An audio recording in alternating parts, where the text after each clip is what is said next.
Ол жерлерде кей жат ағымдар өкілдері келіп, өзіміз жиналып осы жерде жұма намазын немесе айт намазын оқысақ деп ұсыныс білдіріп жатады дейді.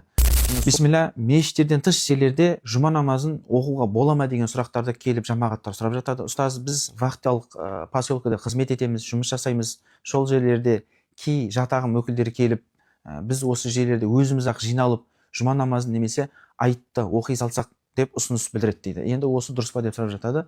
Ең бірінші, мешіт жерлерден тыс жерлерде жұма намаз оқылу үшін белгілі шарттар болу керек. Яғни ол жер жалпыға рұқсат етілген жер болу керек.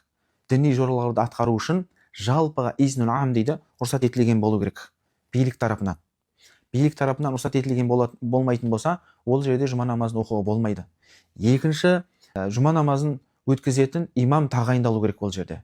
Яғни Қазақстан мұсылмандар діни басқармасы тарапынан бұйрығы бар имам тағайындалу керек, немесе ұстаз сол жерге арнайы тағайындалу керек.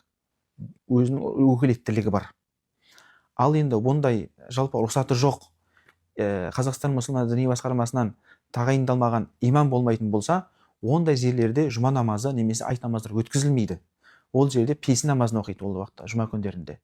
Ол жалпыға осындай рұқсат болу керек.